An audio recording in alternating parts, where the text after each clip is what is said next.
Transcription number 489. 5 seconds. Start.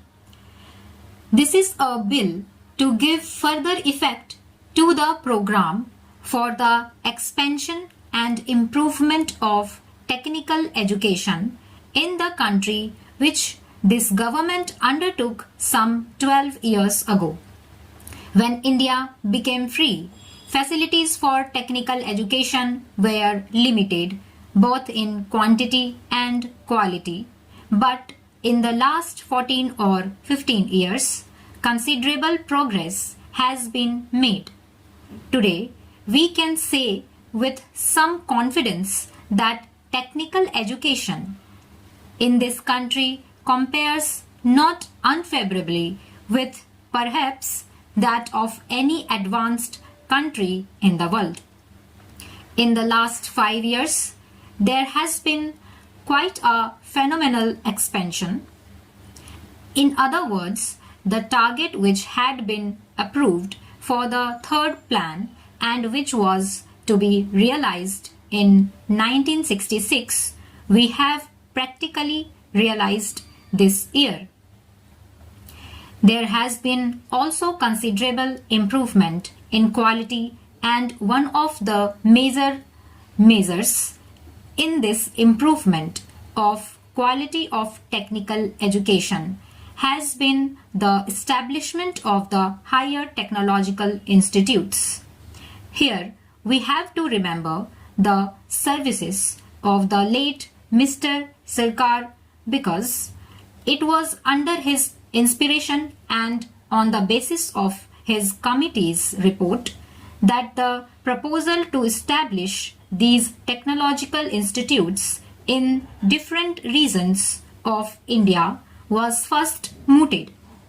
Accordingly, the Kharagpur Institute came into existence in 1950, the Bombay Institute in 1958, the Madras Institute in 1959, and the Kanpur Institute in 1960. I think this House will note with pleasure that while in the case of Kharagpur Institute, the major initiative was taken by the Government of India itself, we received assistance from a number of countries through UNESCO.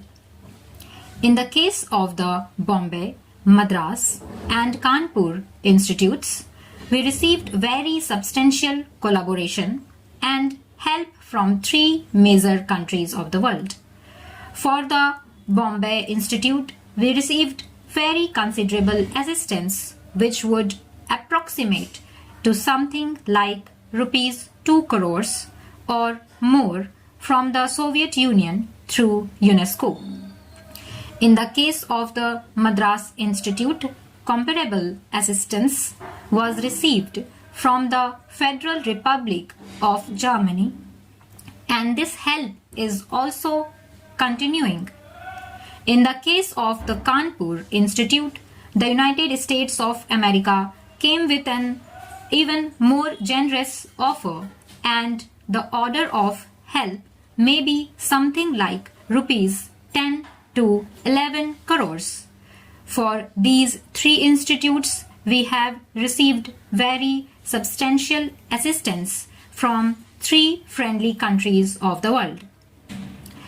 Then the British came into the picture, and perhaps there was a feeling that they should also make a comparable contribution. When, according to the plans of expansion of technical education in the third plan, we decided to establish the Delhi College of Engineering Technology, Prince Philip, the Duke of Edinburgh, personally came here to lay its foundation and also offered very substantial help, which was initially of the order of about rupees 250,000 in terms of equipment and material, the services of 10 British members of the staff for 5 years, and training a comparable number of Indians in British institutions so that they could replace the British teachers when their term was completed. But after the institute was established, they were so impressed with the progress of this institute that they made a further and more generous offer. At present, we have, in addition to the earlier assistance which was offered, the promise of rupees 4 lakh of equipment and material, so that the total equipment and material offered will be of the order of rupees 6,50,000, services of 5 additional professors and also training facilities for our teachers. In addition, they have also suggested that there should be a relation of collaboration between the Imperial College of Science in London, one of the foremost scientific and technological institutions in the world, and the Delhi College.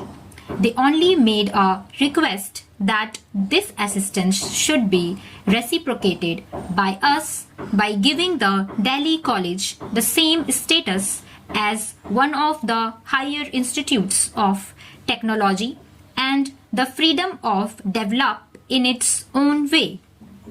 It is for this purpose that this bill has been brought before this House. The purpose of this bill is to amend the original Act by adding to the 4 institutes which are already mentioned there the Delhi Institute. The name of the College of Engineering and Technology, Delhi, will be changed to Indian Institute of Technology, Delhi. That is the major purpose of the bill, and I am sure honorable members will welcome it. There are 1 or 2 minor amendments. They are mostly of a clerical nature, and we are taking advantage of this opportunity to have been corrected. I would, in conclusion, express my appreciation of the officers of my ministry who have done very commendable work in this field. My former secretary, Professor Thakur, who is now the chairman of the governing body of this council, has worked very hard for the development of the institute and its expansion. Ms. Chandramant has rendered yeoman service to the cause of technical education. Stop.